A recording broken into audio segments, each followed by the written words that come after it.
Até pouco tempo atrás, hiperatividade e desatenção eram consideradas como algo pertinente apenas às crianças. Muitos pais nem ligavam para isso. Hoje em dia, a hiperatividade ganhou até um nome pomposo: TDAH, sigla para Transtorno do Déficit de Atenção e Hiperatividade. Afinal, o que é TDAH? O que ele causa e como tratá-lo? Sobre esse tema, Tatiele Melo conversa com o psicanalista Dr. Nelson Musil. Fique ligado, o Tati e Elas começa agora.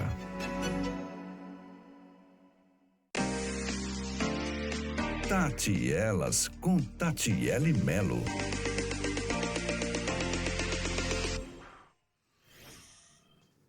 Olá, seja muito bem-vindo a mais um programa. Eu sou Tatiele Melo e juntamente com toda a equipe aqui da Comev, queremos te proporcionar neste dia um programa agradável, divertido, informativo e que possa sim abençoar a sua vida e de tantas outras pessoas. Esse é o nosso objetivo. Hoje, gente, nós vamos falar sobre um tema que está super em alta, que nós ouvimos muito aí nas redes sociais, mas que nós ficamos, o que é isso? Será que eu tenho? Como eu trato isso? Como eu procuro ajuda sobre isso, que é o TDAH? E para falar desse tema tão importante, está conosco o médico, psicanalista e também gestor de conflito, Dr. Nelson, e ele vai explicar direitinho tudo isso para a gente. Dr. Nelson, seja bem-vindo. Obrigado, Tati. Uma delícia estar aqui mais uma vez com você. Que gostoso, né? 2 programas seguidos, muito né? Muito bom, muito bom. O tema de hoje, assim, eu acho que eu tenho muitas curiosidades. Eu vou começar perguntando o que é esse TDAH?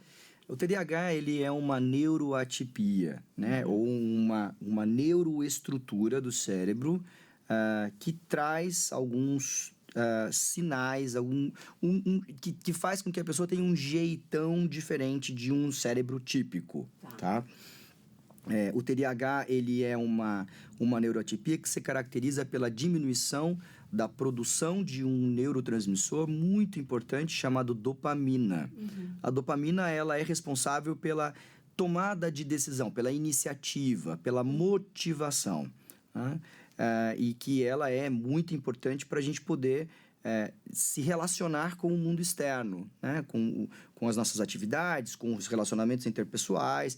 E também tem um outro componente importante, neurologicamente falando, que é do TDAH, que é a diminuição ou a hipofuncionalidade do lobo pré-frontal. O lobo pré-frontal é uma área do cérebro que é a última a se desenvolver no desenvolvimento neurológico e essa área é responsável pela tomada de decisão e pelo controle inibitório dos impulsos. Então, essa deficiência da dopamina mais a imaturidade do lobo pré-frontal é o que caracteriza o TDAH. E por que explodiu os diagnósticos? Hoje a gente conhece, acho que todo mundo conhece uma pessoa que foi diagnosticada com TDAH. Por que isso aconteceu? É uma excelente pergunta. Tem 2 fatores muito importantes. Primeira coisa, o TDAH ele é hereditário, tá? A gente tem um componente, então, do TDAH que a gente nasce com ele, tá? E para que essa hereditariedade se expresse, né, para que a gente tenha aí o desenvolvimento desse transtorno, o ambiente é fundamental para que ele possa ser melhor ou pior. Ou seja, o ambiente ele é responsável pelo desencadear desses sintomas, desses sinais do TDAH.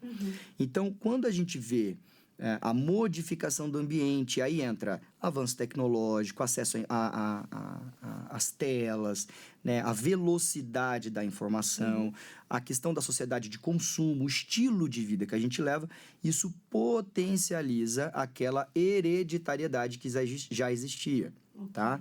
Então, esse é o primeiro ponto. Segundo ponto, a gente tem feito muito mais diagnóstico, tá? Antes a gente falava muito pouco sobre isso. Apesar do TDAH não ser uma novidade para a medicina, a gente falava muito pouco sobre isso. Sim. A gente começou a falar muito sobre TDAH depois que a gente começou a falar sobre os espectros autísticos, né? Então, a gente foi olhando mais para esse TDAH. Então, não é novo, né? Não. É só que a informação, esse acesso de saber o que era, que foi divulgado, é isso? Pra você ter uma ideia, a Ritalina é uma medicação super antiga, né? Não é uma medicação nova. A Ritalina é uma das medicações que a gente usa para o tratamento do TDAH. É uma medicação super antiga. Então, o TDAH ele já está sendo descrito há muitos anos. A grande questão é que a gente passou a olhar mais para isso e por conta do jeito que a gente leva a vida, isso explodiu principalmente em crianças. Tá. Essa era a minha outra pergunta. Se tem uma faixa etária que é mais fácil perceber, ou tem uma faixa etária que isso é desenvolvido, ou não, isso é possível diagnosticar desde bebezinho? O diagnóstico de TDAH, ele precisa ser feito a partir do 6º ano de idade, tá? É claro, é óbvio que existem crianças que com menos a gente já olha e já fala, vamos conversar aqui, né? Porque a gente precisa entender. Se tem um pai ou uma mãe com TDAH, né? E essa criança tem sinais, né? De hiperatividade, de dificuldade para poder se concentrar, ou então de lidar com regras, com disciplina, né? Essa criança que é ligada na tomada o tempo inteiro, ou uma criança que ela é completamente voada, né? Que ela não presta atenção em nada, que se você chama a pessoa, ela não ouve, ou então ela ouve e não entende o que você está falando. Apesar dela ter menos de 6 anos de idade, a gente já pode começar a fazer um processo de psicoeducação, que é muito importante, porque o tratamento para o TDAH não é medicamentoso. Não, a medicação ela auxilia os sintomas, é uma ferramenta importante para o tratamento, mas o tratamento para o TDAH é ajuste de ambiente, ponto. Quando você ouvir TDAH, você lembra a palavra ambiente. Como é esse ajuste de ambiente? Rotina, disciplina. A falta disso... Piora e potencializa e muito para o cérebro do TDAH. Então, o ambiente seguro, né, que a gente fala para a criança, é o ambiente que tem uma rotina estável. Isso não quer dizer que a criança não possa quebrar essa rotina, às vezes. Né? Essa criança ela possa ter flexibilidade dos horários e tudo mais. Mas o tratamento para o TDAH é um ambiente seguro, tá? E quando eu falo de ambiente seguro, Tati, eu não estou falando só de horário para acordar e dormir. Eu tô falando de tudo. Eu tô falando de hora para acordar e dormir, tipo de alimentação, porque a gente sabe hoje que o intestino é o nosso segundo cérebro na produção de neurotransmissor e as bactérias do intestino produzem muita dopamina. Então, se a flora intestinal estiver saudável, esse TDAH vai ser bem menos sintomático. Hidratação, sono, qualidade de sono é fundamental. O TDAH ele precisa dormir pelo menos 8 horas por noite, tá? Porque é natural o TDAH ele trocar a noite pelo dia. Né? Então, ele é uma pessoa mais noturna, então ele não dorme muito. Eu posso dormir 3, 4 horas que eu fico super bem. Mentira, esse preço vai chegar lá na frente. Essa questão da rotina também vale para o adulto? Que alguém que foi diagnosticado tardiamente? Com toda certeza. Eu fui diagnosticado com TDAH com 37 anos de idade. Foi um trauma para mim isso. Eu nunca imaginei. Por quê? Porque eu vim de uma estrutura social em que eu tive acesso à internet com 18 anos de idade. Até então, eu não sabia nem o que era a internet. Então, a minha infância inteira, a minha adolescência inteira, foi uma adolescência mais low profile. Então, eu não tinha tanto estímulo audiovisual, eu tinha uma rotina muito equilibrada, alimentação muito balanceada, eu pratiquei muito esporte, né? E para o TDAH, é obrigatório. Não existe tratamento para TDAH sem esporte.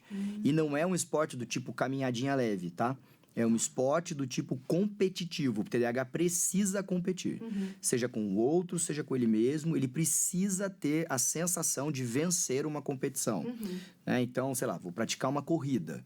Né? Então, eu preciso colocar a meta para mim de que se hoje eu estou correndo 3 quilômetros, até o final do ano eu quero estar correndo 5 quilômetros. Né? Até o ano que vem eu quero estar correndo a meia maratona. Né? Porque eu preciso desse estímulo da competição. Né? Então, a estrutura da rotina do TDAH precisa ter tudo isso, tá? É muito complexo. Como eu disse, eu vim de uma estrutura de ambiente muito saudável, muito low profile. Eu morava no interior, eu tinha uma vida muito tranquila, eu ia a pé para a escola, voltava a pé, então eu gastava muita energia. Então isso eu fui levando ao longo do tempo. O problema é que quando eu saí da faculdade de medicina, eu adoeci muito gravemente. Eu fiquei muito mal. E não do TDAH, mas das comorbidades que o TDAH traz. E né? quais são elas? Doenças psiquiátricas, como depressão, como os transtornos de ansiedade, né? Eles são muito característicos dentro do TDAH. Né? E é muito legal a gente falar sobre isso, por quê? Porque o TDAH, para a gente fazer um diagnóstico, ele precisa obrigatoriamente os sintomas estarem presentes na infância. Tá? Então, quando eu vou diagnosticar adulto, eu preciso ver a infância. Primeira coisa que eu preciso saber, esses sinais, esses sintomas que eu estou te descrevendo, estava presente antes da sua adolescência? Sim ou não? Por quê?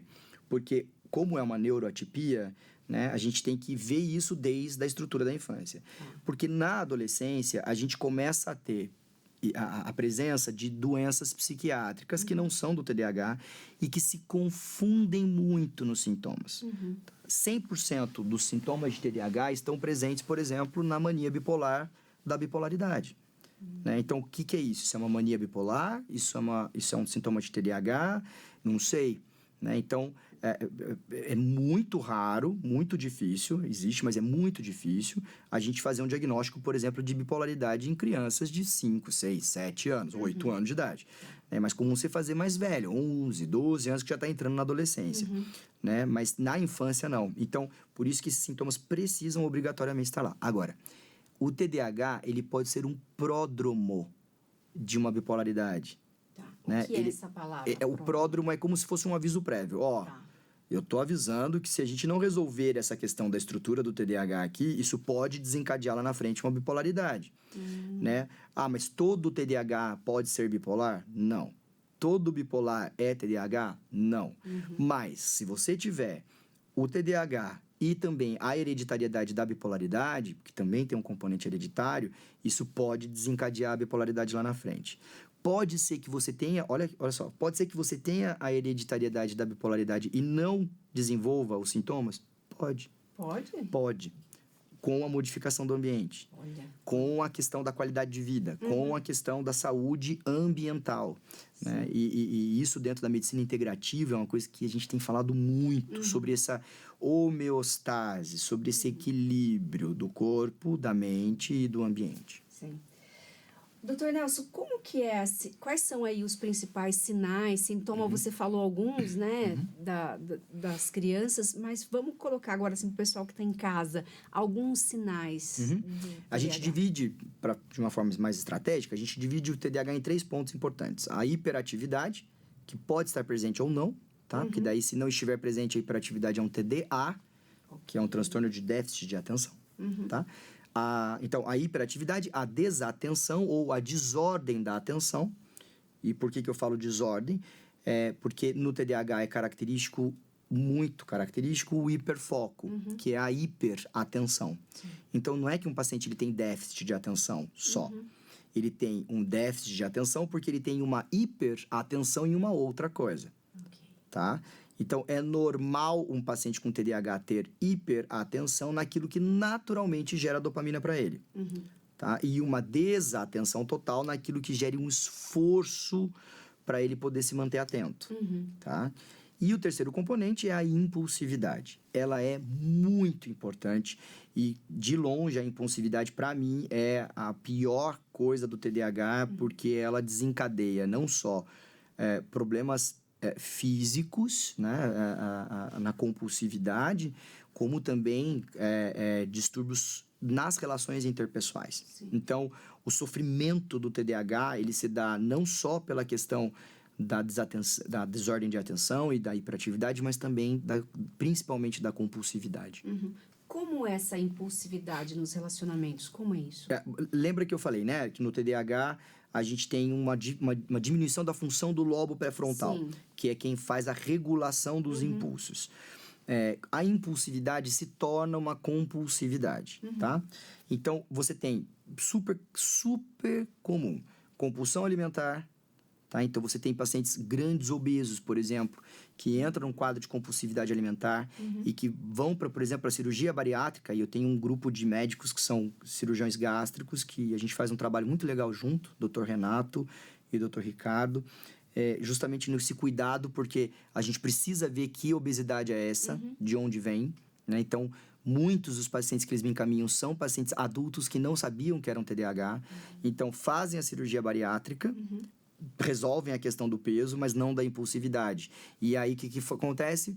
Começa a ter a questão da compulsão por uso de drogas, por exemplo. Aí o etilismo, que é muito comum, por exemplo, cirurgia bariátrica, o pós-bariátrico se tornar alcoólatra, né? Por conta da resolução da impulsividade, né? Da questão da dopamina baixa e da endorfina.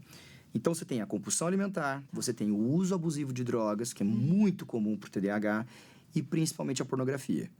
Né? E esses 3 componentes, eles são muito importantes, eles são super presentes no TDAH. Por quê? Lembra que eu falei que a gente não tem uma produção de dopamina, Sim. ok? A dopamina, ela é responsável pela produção de um outro negócio chamado endorfina, que é o neurotransmissor responsável pelo contentamento, pelo relaxamento, né? A dopamina te faz buscar e a endorfina te faz relaxar. Um cérebro que não relaxa, que é exatamente o seu cérebro TDAH, ele vai buscar coisas que façam ele relaxar. Açúcar, gordura é mestre em fazer o nosso cérebro relaxar, que gera endorfina. A ejaculação, o gozo ejaculatório gera endorfina, né? E a droga, ela diminui a atividade cerebral, né? Ela tem essa sensação de conforto, seja uma droga de rebaixamento, como a maconha, por exemplo, como uma droga psicoestimulante, ela traz essa sensação de conforto. Tá. Então, o cérebro do TDAH, ele vai buscar conforto, não é que ele vai buscar comida, a droga, a pornografia, né? Só que daí você cria no seu cérebro um ciclo de recompensa, né? E aí você cria essa sensação de conforto. O grande problema é que nunca é suficiente. Então, a gente vai buscando mais, e eu não resolvo a questão da dopamina. Tá. Então, eu fico lá me alimentando de endorfina o tempo inteiro e eu não resolvo a minha falta e o déficit de dopamina. Né? Então, é muito importante. Agora, note, esses 3 componentes de impulsividade, o quanto que isso pode gerar de problema na sua relação interpessoal? Muita coisa. Eu já pensei, quando você falou da impulsividade, da compulsão, pensei que o TDAH estimulava a pessoa a falar. Sim, é um outro ponto. A gente sofre de sincericídio. Ah, tá. Né? A gente assassina os outros com a nossa sinceridade. Porque a gente não tem esse filtro mesmo. A gente tem uma dificuldade muito grande por conta do lobo pré-frontal. Né? Quantas vezes você quer falar algo e fala, acho melhor não falar porque não convém. Né? Que é esse controle inibitório. A gente não tem isso no TDAH. Então, isso traz um comprometimento muito ruim nas suas relações interpessoais. Né? E aí é muito engraçado, porque é super comum eu ouvir, né? Eu não tenho paciência com gente burra. Né? E não é que a pessoa é burra, a pessoa ela só não pensa como você, é diferente, né? Talvez ela seja normal, você não, porque seu pensamento é muito acelerado, né? Traz essa impaciência nas conversas? Sempre. Sempre. Aliás, uma das coisas que a gente avalia é com qual frequência você termina a frase das pessoas antes que elas terminem a fala delas, né? Então, isso é muito comum. Doutor Nelson, agora eu vou fazer uma pergunta pessoal. Você foi diagnosticado com 37 anos. O que mudou para você depois do diagnóstico? Tudo. E é engraçado, porque eu sou... A psicanálise, ela não traz essa necessidade do psicodiagnóstico, né? Isso a medicina me traz, mas a psicanálise não. Então, eu cresci como profissional pela psicanálise, entendendo que o diagnóstico não me define. Né? Eu sou o Nelson e que tem uma das características, o TDAH. Né, um dos componentes que me fazem ser o Nelson. Então, o TDAH, ele nunca me definiu como pessoa. Eu não uso isso como uma muleta do tipo, isso aqui é do TDAH. Não consigo isso por causa do TDAH. Exato. Eu tô aqui, pois é, não paro de comer porque eu tenho TDAH, né? Mas me ajudou muito a me entender nas minhas relações interpessoais, principalmente. Tá. Porque o TDAH, agora falando de uma forma mais subjetiva, a gente tem uma dificuldade muito grande de se frustrar. Porque adivinha de onde vem a frustração? Onde a gente aprende? Com o lobo pré-frontal. E como no TDAH ele demora para amadurecer, a gente tem uma dificuldade muito grande de lidar com o não, com a frustração. Se frustra mais fácil, é isso? Né? Nem que se frustra mais fácil, parece que vive frustradamente frustrado, assim. Entendi. O tempo inteiro, qualquer coisa, parece que isso gera uma frustração na gente muito grande que a gente não consegue lidar com ela. Né? Então, isso trouxe para mim grandes problemas, principalmente dentro das relações interpessoais, dentro do meu casamento. Eu falo para minha esposa que ela tem que abrir um curso na internet de como ser mulher de TDAH, que ela vai ficar milionária.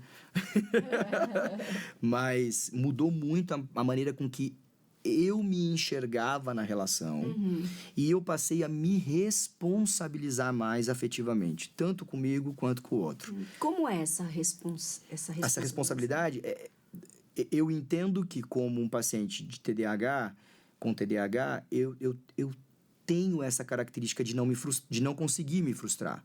Então, se eu estou frustrado, que frustração é essa? Será que, de fato, é uma frustração normal ou é uma frustração minha? Né? Você investiga isso? Eu olho para isso com muito mais responsabilidade, né? Então, durante a minha adolescência, tive problemas seríssimos com pornografia, né? Que pornografia é essa? Né? Será que é uma falta de vergonha na cara? Será que e mais, né? Como é que eu lido com isso com Deus, com o pecado? Que loucura é essa? Enfim, uma insanidade. Então, você se apropriar de um diagnóstico é muito legal para que você se responsabilize sobre você, com relação a você e com relação ao outro. Vou te dar um exemplo. Eu disse que o ambiente é fundamental para a saúde mental, não só do TDAH, mas de todo mundo, mas principalmente do TDAH. Se eu estou treinando, tá? Se eu estou lá lutando, eu amo praticar luta, eu amo praticar esporte intenso por conta do TDAH. Se eu paro de treinar por mais de 5 dias, 6, 7 dias, eu posso ter certeza que dali para frente minha cabeça vai começar a ficar confusa, né? Então, eu preciso, mesmo eu não querendo, mesmo eu sabendo que tá difícil, tá chato, eu preciso ir, porque é uma responsabilidade para comigo e para com o outro. Você entendeu o que realmente é necessário para te manter saudável, né? Assim, sem essas... Como a gente pode chamar isso? Estável, eu acho a palavra. Estável, né? Então, você entendeu, é isso, né, que você está dizendo? Isso. O que te faz bem, o que você pode, o que você não pode. Porque, cara, honestamente, não dá pra eu esperar que a minha esposa me diga, você precisa tomar seu remédio. Né? Nossa, você está agressivo, né? Você está impulsivo. E eu tenho um componente de agressividade muito grande. Sim. A minha fala é agressiva, a minha postura é agressiva, é naturalmente agressiva. Né? E por conta da impulsividade. Isso você reconheceu sozinho, doutor? Não, ou não? muita Foram terapia. outras pessoas? Não, as pessoas me falavam, eu tava nem aí. Né? Porque era isso, né? Mas, e outra coisa, não existe tratamento para TDAH sem terapia. Não existe. Existe tratamento sem medicamento? Existe. O medicamento é importante? Muito importante. Para sempre? Não. Né? Não, definitivamente não. Agora, o medicamento resolve a questão da dopamina. Assim. Aliás, hoje a gente tem no mercado uma medicação, não vou falar aqui porque eu não estou fazendo propaganda, mas tem uma medicação que é um psicoestimulante que o efeito dele para o cérebro é um absurdo. Não existe na psicofarmacologia nada como ele. Tá? Talvez seja uma pergunta um tanto singela, né, de quem não entende, mas a atividade física, a gente sabe que ela produz dopamina, isso ajuda, você já falou que faz a luta por causa da questão de algo que te desafia, mas se você fizer regularmente, é possível ficar sem o medicamento? 100%. É? Sim. E quanto mais cedo eu diagnostico uma pessoa, maior é a chance dessa pessoa ficar sem medicamento. Por isso que é fundamental o diagnóstico em criança. É imprescindível. Tá. Se você que é pai, que é mãe, que está duvidando, que está questionando, que a escola está te chamando, não vira o olho para isso. Eu sei que é difícil a gente pensar em psicodiagnóstico de criança. Ninguém quer ter um filho louco, ok? Não é isso que a gente está falando. Ninguém gosta dessa ideia. Sim. Mas é uma responsabilidade nossa. Por quê? Porque quanto mais tarde eu faço esse diagnóstico, mais difícil vai ser para esse cérebro aprender. Até para a qualidade de vida dessa Não, criança. não tenha né? dúvida. Por conta da neuroplasticidade, tá? Quanto mais velho a gente é, menos plástico é o cérebro. Ou seja, menos adaptativo ele é. Tá. Né? Quanto mais novo a gente faz o diagnóstico, maior é a neuroplasticidade e maior é o recurso que eu vou ter para poder desenvolver esse cérebro de forma saudável. Você falou bastante do diagnóstico. Esclarece para nós aí como é feito esse diagnóstico. Assim, são exames laboratoriais? Como é? Anamnese, ou seja, uma história muito bem coletada. Tá? Se for de paciente adulto, então é mais difícil ainda. É só o psiquiatra? O psiquiatra e neurologista. Tá, ok. Tá? O médico, o médico dentro da medicina é o médico que trabalha com a saúde mental ou a neurologia. Tá. O diagnóstico de adulto é mais difícil ainda, por quê? Para eu fazer o diagnóstico de adulto, eu preciso que esse adulto não esteja adoecido de qualquer outra doença a não ser o TDAH. Que não é uma doença, é uma neuroatipia, mas... Por exemplo, uma depressão? Depressão, ansiedade, a bipolaridade precisa estar estável por pelo menos 6 meses para eu poder conseguir avaliar esse paciente. Por isso que não pode ir na internet, né, doutor? Pelo Ver ali amor de Deus. as listas e eu me encaixo aqui, né? Pode ser que você se encaixe, pode ser até que você tenha, tá bom? Mas o diagnóstico, ele precisa ser um diagnóstico médico, tá? Porque isso precisa de muita escuta qualificada, precisa de saber, de entender muito bem sobre isso para poder fazer um bom diagnóstico. E pelo que você falou, se você estiver sofrendo de uma outra coisa, vai se tratar aquilo para depois... E aí, olha só que coisa, Tati, porque um tratamento psiquiátrico, dependendo do que a gente for tratar, ele demora pelo menos 1 ano. Ok. Tá? Se o paciente vier medicado, ou para ser medicado, 1 ano e meio. Tá. Então, eu não posso fazer o diagnóstico de TDAH em alguém se ele estiver adoecido por pelo menos o período em que ele vai estabilizar a doença dele. Tá? Porque o diagnóstico de TDAH é clínico. Não existe exame laboratorial para diagnosticar TDAH. Tá? E o diagnóstico ele é exclusivamente clínico. Tá? E para isso a gente precisa ter uma anamnese, uma escuta muito boa.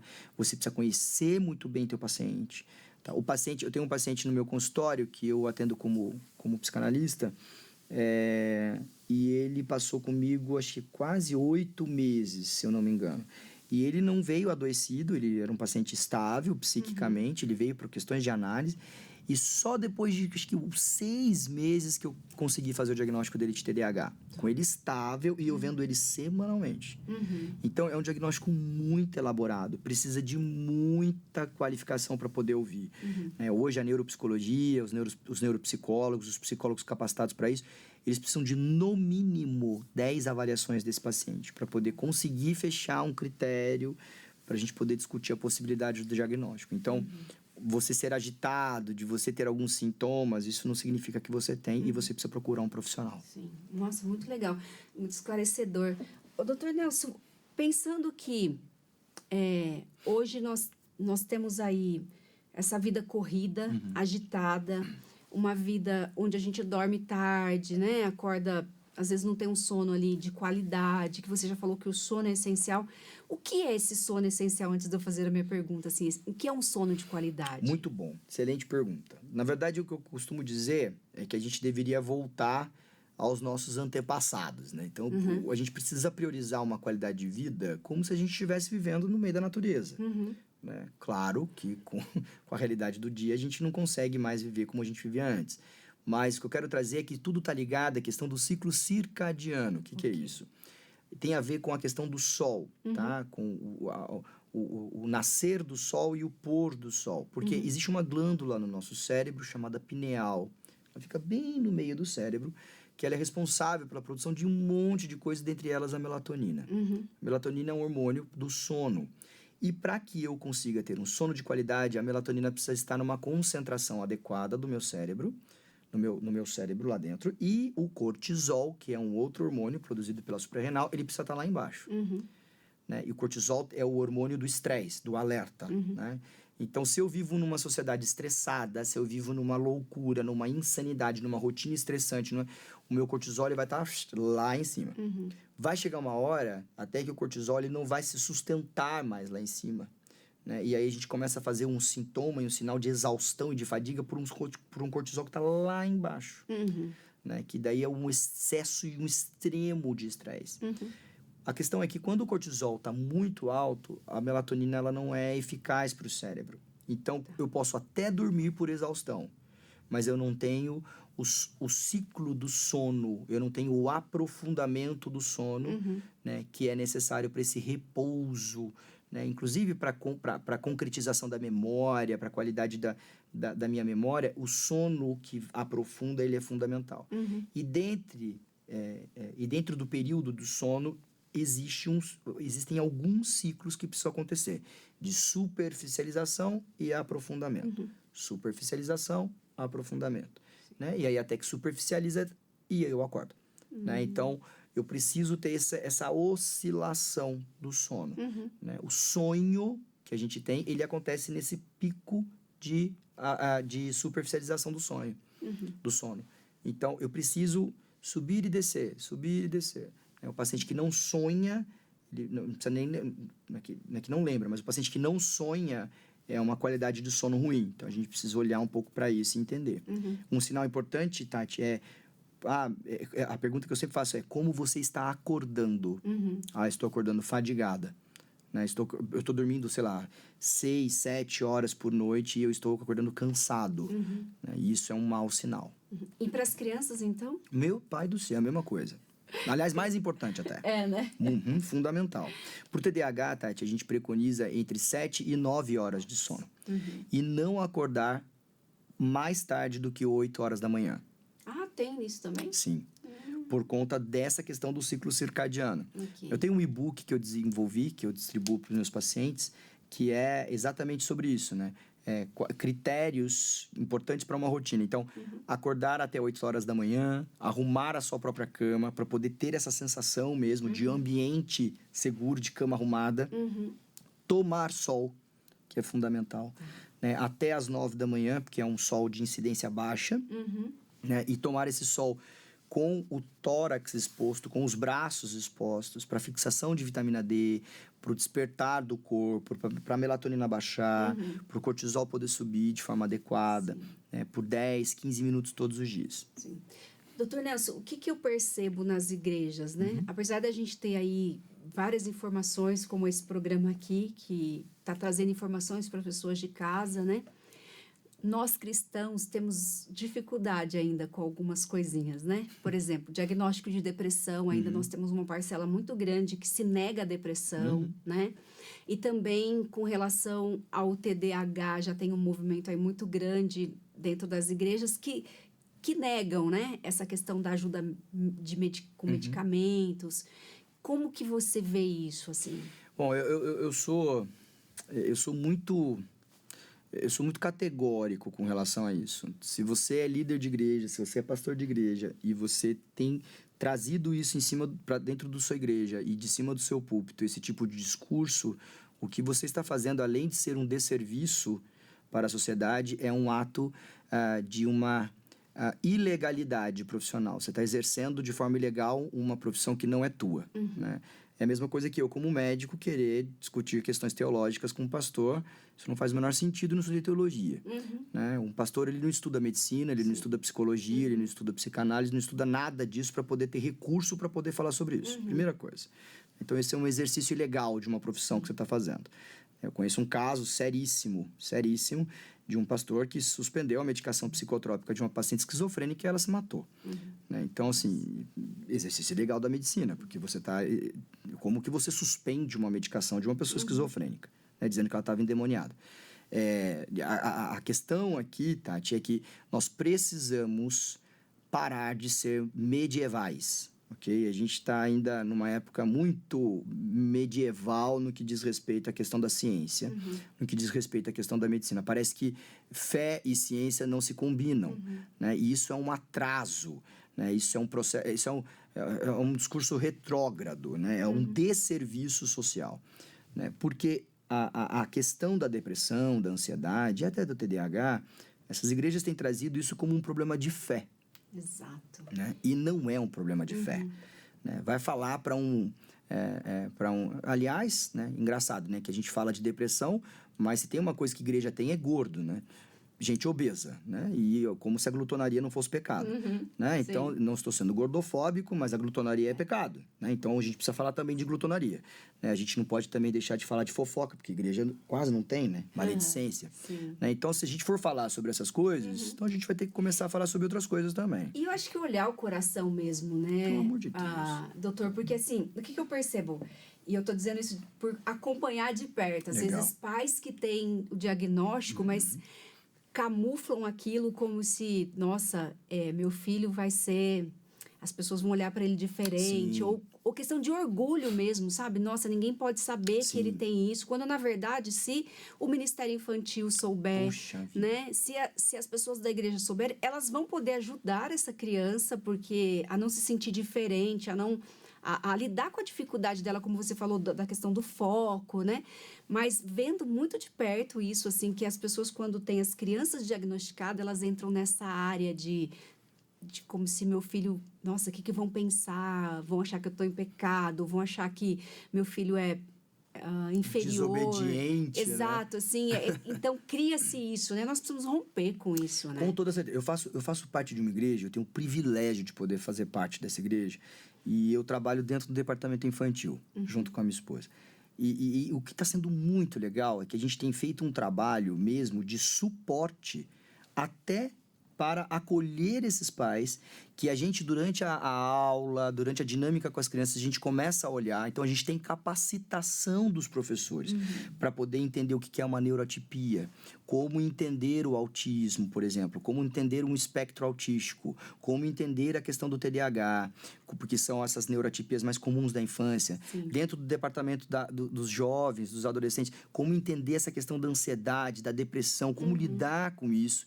E eu tenho tido a honra de poder servir a minha igreja, acolhendo essas pessoas que os pastores, inclusive, têm me encaminhado, famílias que eu tenho recebido para poder tratar isso e a gente poder receber. Tem criança no departamento infantil, lá da minha igreja, que a gente, olhando para essa criança na dinâmica do dia a dia, a gente chama os pais e a gente conversa num ambiente acolhedor, num ambiente apoio, de amor mesmo.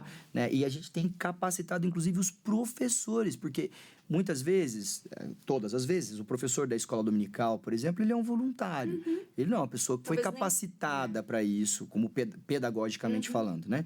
Então, a gente traz esse professor, a gente tem capacitado esse professor a lidar com esse tipo de situação. A gente tem diagnosticado questões seríssimas, avaliado questões seríssimas até de abuso infantil. Então, a gente tem olhado para essas crianças de uma forma muito mais acolhedora. A igreja tem esse papel e essa obrigação social de poder receber esse tipo de informação e de poder ser uma ferramenta de bênção na vida desses pais. Né? Então, é sobre acolher esses pais. Né? Tem pais que a gente encaminha o filho para poder ser diagnosticado, o pai sai diagnosticado. Isso aconteceu lá na nossa igreja.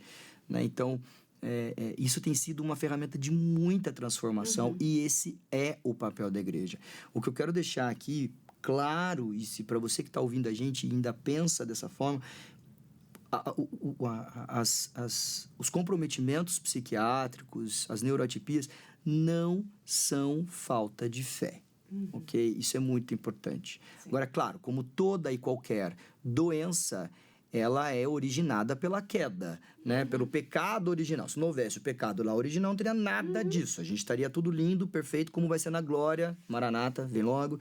Mas enquanto a gente não está lá, a gente está aqui tentando resolver esse negócio. o que eu quero que vocês entendam é que não, mãe, você não está sendo uma mãe ruim porque o seu filho tem TDAH. Não, mãe e pai, vocês não são pais omissos e nem abandonam seus filhos porque eles têm autismo. Né? Não, mãe e pai, seu filho depressivo não é porque você não está fazendo de tudo por ele. Né? Muito pelo contrário, às vezes você está fazendo até demais, né? E o que você precisa fazer é de menos. Mas a igreja tem esse papel de acolher, de receber, de poder entender a fragilidade de uma história, de uma família e de ter, inclusive, essa noção. Não é papel da igreja tratar, mas é papel da igreja ter essa noção e dizer, olha, é por aqui. Porque muitas vezes o pastor, a família do pastor, a igreja, os diáconos, os presbíteros, eles são a porta de entrada para esse tipo de necessidade. Sim. E é nosso papel como igreja fazer isso. Direcionar depois, Com né? certeza. O melhor. Muito bom. Gente, eu vou chamar um intervalo para vocês. Compartilhe esse programa com quem você acredita que vai ser abençoado, edificado. Deixe aqui suas perguntas, seus comentários. Nós voltamos já já.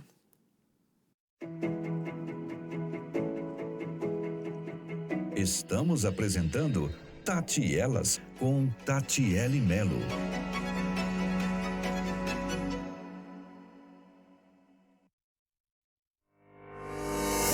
Para ajudar você a crescer na graça e no conhecimento de nosso Senhor e Salvador Jesus Cristo, nos 7 dias da semana, conheça a Telmídia. Uma plataforma de vídeos com diversos cursos, palestras, filmes, séries, documentários, música e desenhos animados para toda a família. Assista no seu computador, celular, tablet e até na TV. Acesse pelo site telmedia.com e faça uma inscrição gratuita.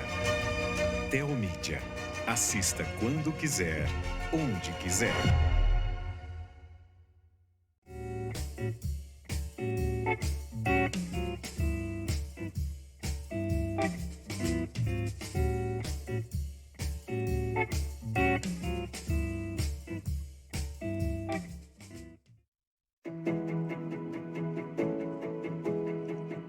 Estamos apresentando Tati Elas com Tatiele Melo.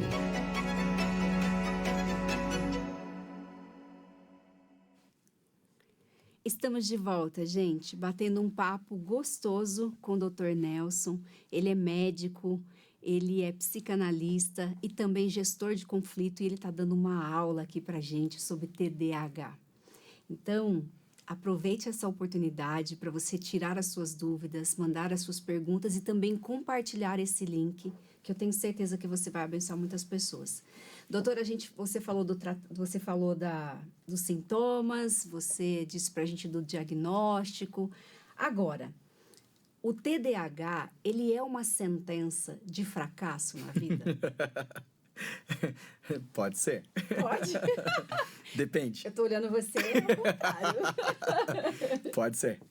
Vai depender de como você vai lidar com isso. Tá. Isso é muito importante. Uhum. Porque é uma característica do TDAH ter o lado direito do cérebro mais ativo do que o lado esquerdo.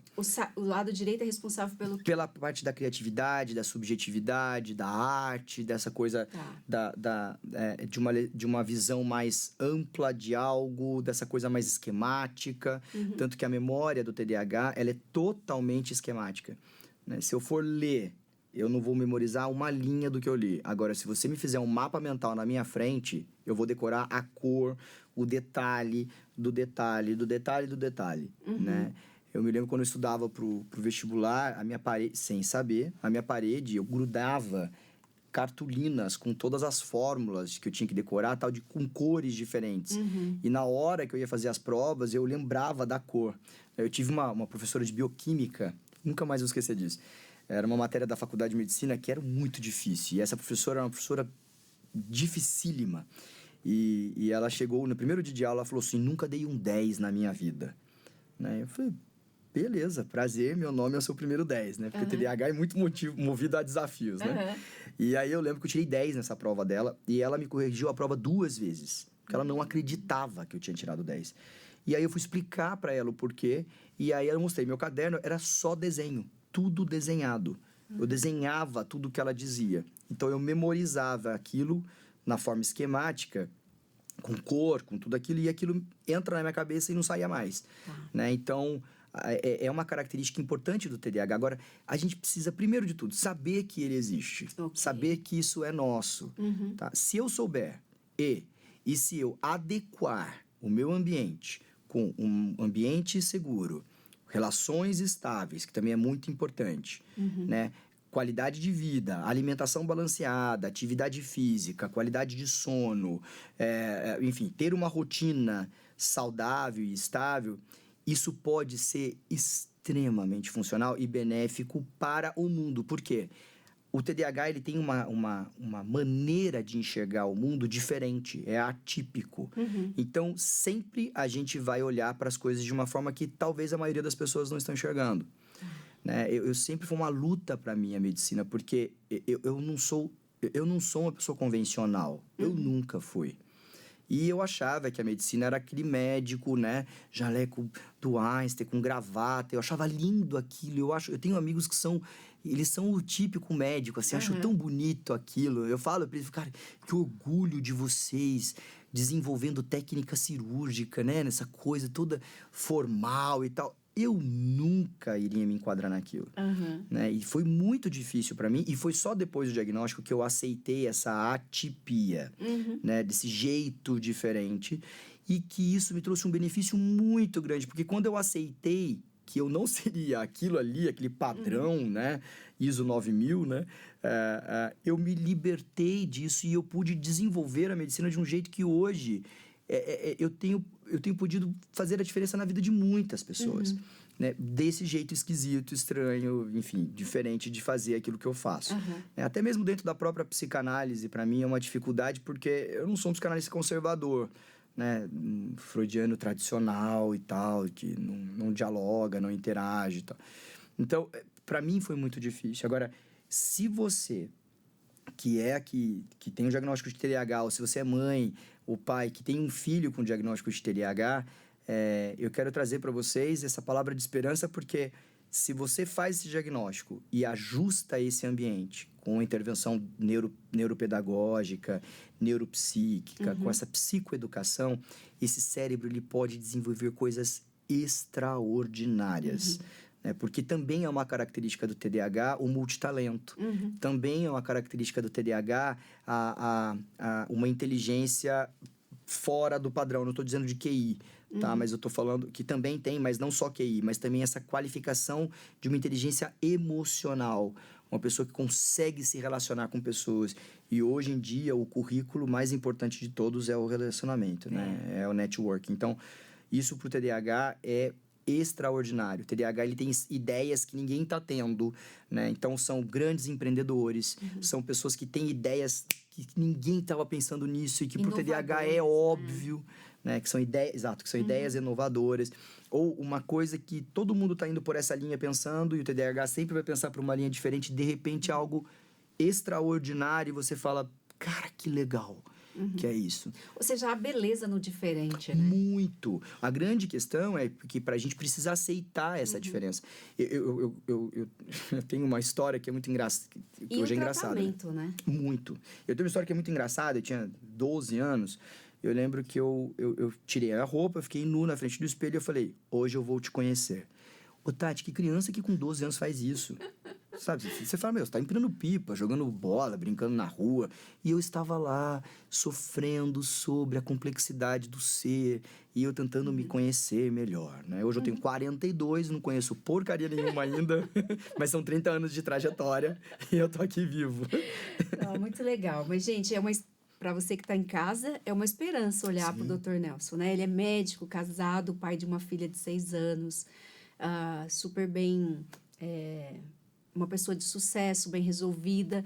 Então, apesar do diagnóstico, apesar do que as pessoas dizem, é possível, né? Muito, se você buscar ajuda. E assim, eu quero deixar claro aqui que a terapia é algo fundamental. E aí eu tenho uma pergunta, né? As pessoas falam que para o TDAH, a abordagem mais indicada é a terapia cognitiva comportamental. Mas você é psicanalista. E aí? Me Boa conta pergunta. isso. O TCC, assim, eu gosto muito dessa coisa transdisciplinar, né? eu acredito que se a gente entender isso, a gente vai começar a trabalhar de forma complementar. Ok. Né? Porque o TDAH, ele tem necessidades que são extremamente urgentes e que tem a ver com a ordem do agora, do dia a dia, da rotina, dessa coisa beleza, mas eu preciso fazer agora, eu preciso resolver isso agora. Né? E a TCC, ela tem essa ferramenta incrível para poder fazer isso. Agora, o TDAH também tem uma questão muito importante, que é uma autoimagem completamente deturpada. Tá? E que não quer dizer que seja uma autoestima ruim. Tá. Porque a autoestima é como eu penso que você me enxerga. E a autoimagem é como eu me relaciono comigo mesmo. A autoimagem do TDAH, ela é desconfigurada. Ou a gente é muito incrível, e aí a gente entra como se fosse numa coisa meio maníaca, né? Então, assim, o mundo não vive sem mim, né? Então, eu sou incrível, se não fosse eu, isso não teria acontecido, eu sou demais, né?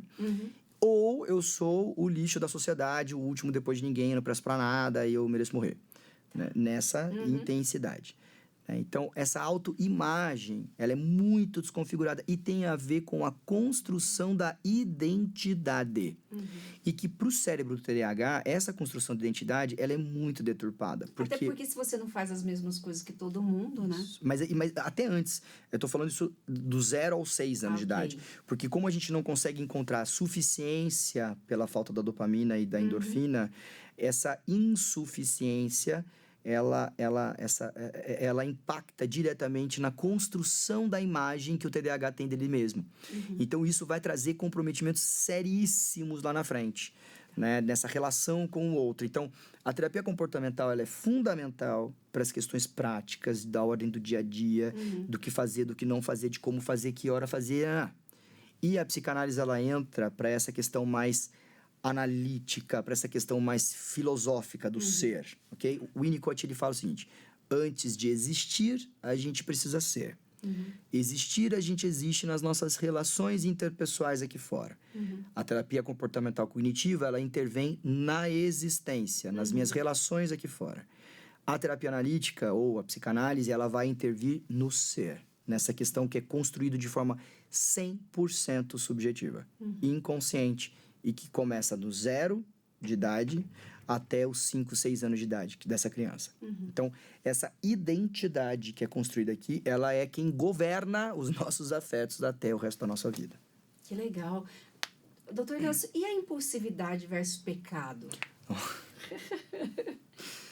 Quantas horas a gente tem ainda? 10 minutos. Olha só, isso é uma coisa muito importante. E aí eu vou lançar a mão de uma teoria ou de um pressuposto que é o meu pressuposto reformado. A gente precisa entender que as nossas culpas elas já foram pagas por Cristo na cruz. E a nossa relação com Deus ela é mediada pela graça, né? Inclusive, Deus, quando Ele nos olha justificados. É como se Cristo ele fosse uma lente perfeita, um filtro ideal do Instagram, em que Deus nos olha ali sem uma mácula, uma manchinha, uma ruga, uma nada. Ok? Por quê? Porque a gente precisa, para resolver um problema, a gente precisa olhar para ele. E se eu ainda estiver baseado e me relacionando com Deus através da culpa, eu não vou conseguir olhar para isso. Então, eu preciso entender que já não há mais condenação, eu não estou mais condenado para aqueles que estão em Cristo Jesus, para que então eu possa olhar para isso e para que então eu possa, inclusive, me arrepender sobre isso. Porque a palavra de Deus ela é clara com relação à questão do pecado. A questão do pecado não é você sobre não pecar nunca mais, mas, aliás, o fruto, né, que Deus olha de uma vida de santificação é a fé e a perseverança. Então, não é sobre você não... porque a impulsividade, a compulsão, ela gera comprometimentos que estão totalmente ligados à questão da ordem do pecado, né? A questão da compulsão alimentar, da obesidade, da glutonaria, a questão da pornografia, dessa perversão sexual, né? A questão da drogadição, né? De você precisar de algo, né? Quimicamente para você poder se relacionar melhor com o mundo, né? E eu não estou falando de psicotrópico, eu estou falando de drogas mesmo, né? Enfim, tudo isso. É muito importante a gente entender e é super comum, é muito engraçado. Às vezes eu recebo, a grande maioria das pessoas que chegam para mim que são cristãs, elas chegam com essa questão da culpa, né? E aí, principalmente o homem, quando ele vem para falar sobre a pornografia, ele chega e me fala: então, eu tenho um problema super sério com pornografia, e me conta, e eu falo: tá, mas por que você usa pornografia? Ninguém consegue me responder. Porque eles acham que eles chegam lá e eu vou dizer: você não pode usar pornografia. Mas até aí, minha filha, qualquer um sabe. A grande pergunta é: por que você usa? O que te incomoda? Qual é o incômodo neurológico? Qual é o incômodo psíquico? Qual é a falta de endorfina que não tem no seu cérebro que você precisa da pornografia para você poder se satisfazer? Né? Então, isso é muito importante. Então, a primeira coisa que eu quero trazer nessa questão de fé, né, e compulsividade, de pecado e compulsividade, é entender que sim, apesar de isso ser um pecado, você não é mais condenado por Deus por conta desse pecado.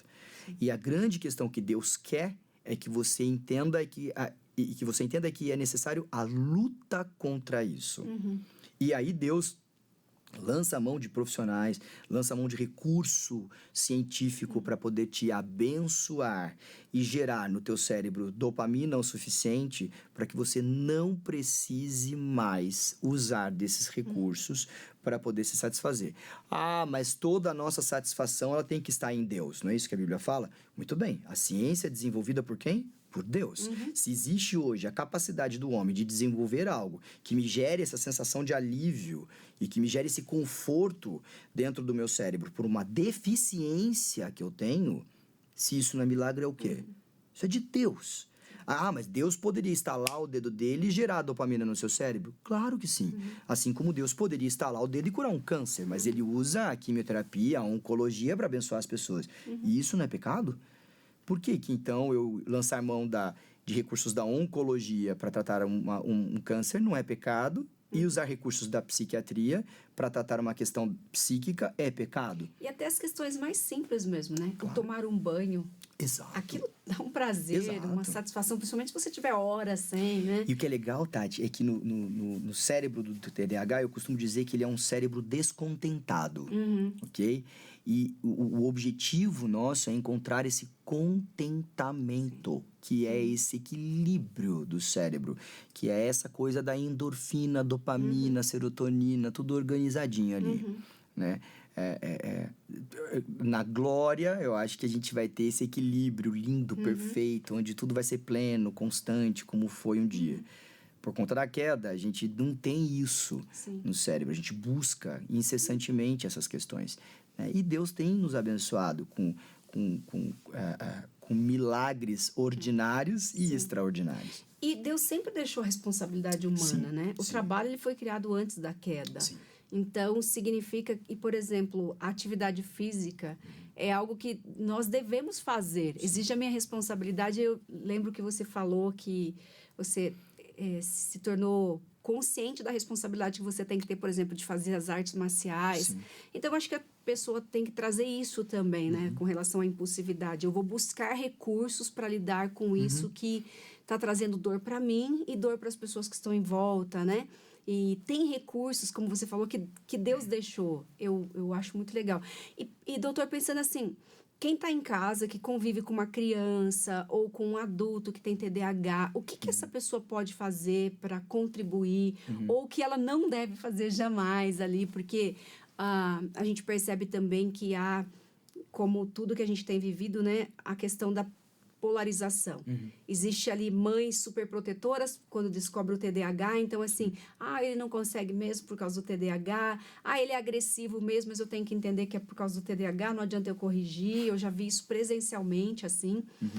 Então a gente vê isso, assim como a gente vê o outro lado, que é negar, né? Não, vou tratar ele como se ele não tivesse isso, nem tocar no assunto. E aí, qual é o caminho? Tem tudo a ver com o que a gente falou no programa anterior. O TDAH, ele precisa de disciplina.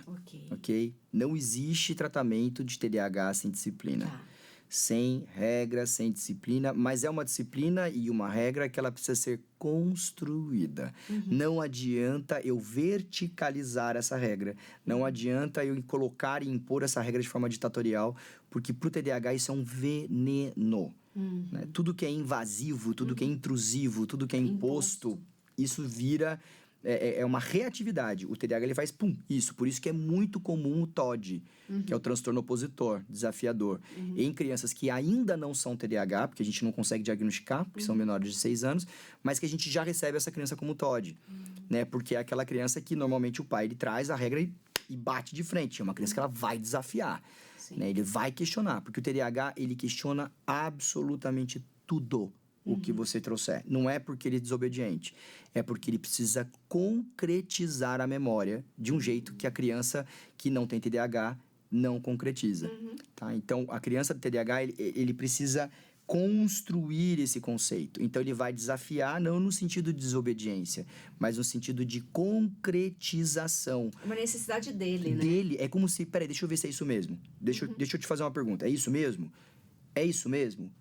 De novo, é isso mesmo? Né? Uma criança não TDAH, ela já faz isso. No TDAH, você multiplica isso por 10. Tá? Então, não é que ela está sendo desobediente. Não é isso. Tá? Ela é uma criança que ela precisa construir a regra. Tá? Aconteceu um negócio super engraçado. Domingo agora, eu estava cuidando do coral infantil da nossa igreja. E aí tinham algumas crianças e umas crianças menores. Essa menina tinha uns 4 aninhos.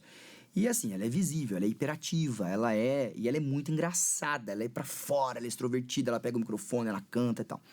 E naquele dia ela não tava nem um pouco afim de assistir, de ensaiar pro coro ali.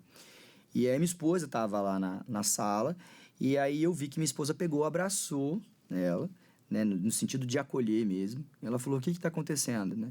Ela falou, não quero ficar aqui, né? E a minha esposa falou, olha, eu entendi, você não quer ficar aqui? Não. Tá, mas você precisa ficar aqui, porque agora é a hora. Não, mas eu não quero ficar aqui. E aí ela falou, eu já entendi que você não quer ficar aqui, mas você vai ter que ficar aqui. Ela falou, não quero, eu quero minha mãe. Né? Ela falou, eu entendi que você quer sua mãe e que você não gosta de estar aqui e que realmente para você é chato, mas você precisa. Aí ela falou, mas eu quero brincar. Aí a minha esposa falou, olha, tudo bem, eu acho que você pode brincar. Vamos combinar o seguinte? Daqui a pouco, assim que terminar o ensaio, você vai lá no brinquedão, eu vou no brinquedão com você. E aí acabou o ensaio, e o ensaio demorou um pouco mais. E aí, logo que acabou o ensaio, elas já foram pra aula, pra sala. Minha esposa foi lá na sala, falou com a professora, pegou a criança dela de dentro. Ela falou, lembra que eu falei pra você que a gente ia pro brinquedão? Aí ela olhou pra minha mulher e tipo, mas eu tô na aula, né? A minha mulher falou, agora a gente vai no brinquedão, tá tudo bem. Ela cumpriu, né? Ela cumpriu, exatamente. Então, ela pegou a criança, ela levou até lá. E a hora que ela fez isso, ela fideliza no cérebro dessa criança uma coisa de que se ela obedece, ela tem essa recompensa aqui. Né? E não que a gente faça isso de forma compensatória, tá? Mas a criança, ela precisa desse mecanismo de assimilação, de que obedecer é bom, apesar de ser chato. Né? De que obedecer é necessário, apesar de ser chato.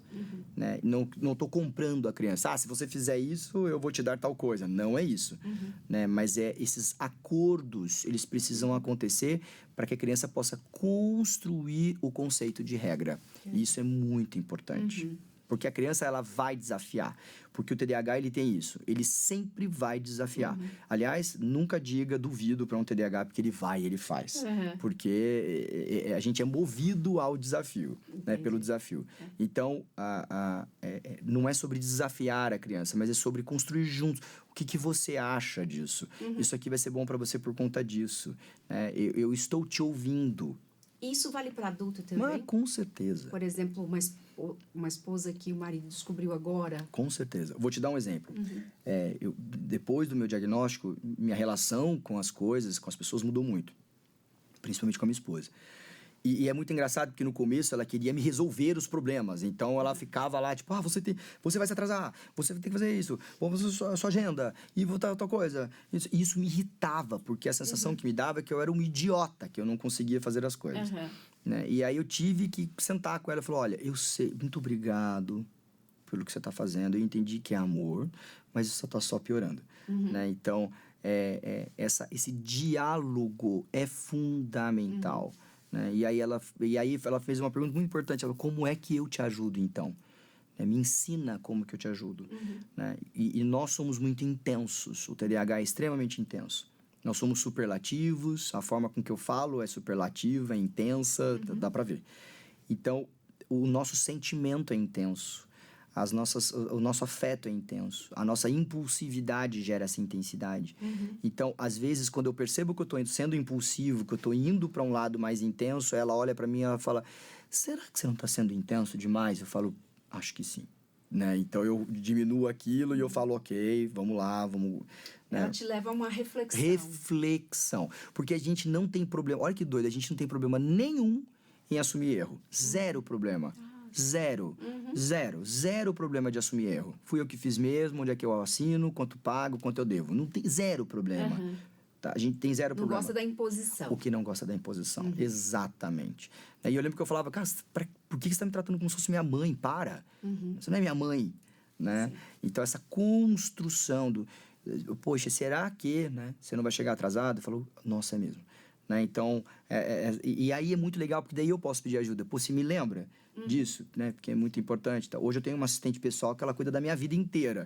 Então eu falo, se você não puser na minha agenda, eu não vou fazer, porque eu não vou lembrar. Né? Então a gente tem ferramentas, mas é muito importante essa construção juntos. Então, a pessoa que está junto, ela precisa saber sobre o TDAH. Ela precisa entender como que funciona. Entender que a gente não gosta de ser assim. E que muitas vezes isso gera um sofrimento horroroso. Né? E que isso machuca muita gente. Por exemplo, a fadiga depois do hiperfoco. Né? Isso acontece muito. Então, e não é uma depressão, é uma fadiga. Então, e a gente parece estar deprimido. Então, a gente cria um hiperfoco. Exigiu demais. Muita atenção. Eu lembro uma vez que eu fiz uma gravação de conteúdo pro meu Instagram, eu gravei 10 horas seguidas. Uau. Só que não tinha como não fazer isso, porque coincidiu da agência estar lá, do filmmaker estar lá, da cenografista estar lá, tudo. Eu falei, cara... E aí eu lembro que eu cheguei pra minha esposa e eu falei, amanhã eu vou estar deprimido, mas vai estar tudo bem. Né? E dito e feito, no outro dia de manhã eu levantei e parecia um horror. Era o seu tempo. Era a fadiga do TDAH. Então, eu ter essa consciência, eu poder avisar o outro ter a consciência de que tá tudo bem, eu não tô deprimido, eu não tô bravo. Que você vai só se recuperar daquele, que daqui a pouco passa. Né? E passou, e na segunda-feira eu tava bem. Né? Então, essa consciência, ela é muito importante. Por isso que o diagnóstico é importante.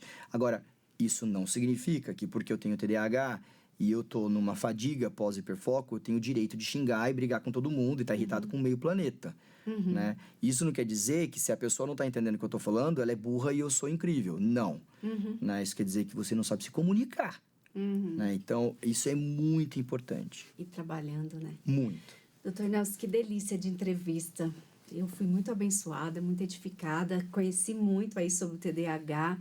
E quero te agradecer pela sua presença aqui mais uma vez. É um privilégio. A gente vai deixar o seu Instagram aqui embaixo para o pessoal, tá? Gente, aqui embaixo vai aparecer o Instagram dele para vocês irem lá, assistirem mais vídeos, interagir com ele ali.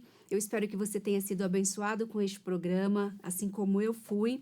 E conto com você aqui na próxima terça, às 10 da manhã, ao vivo. Deus abençoe.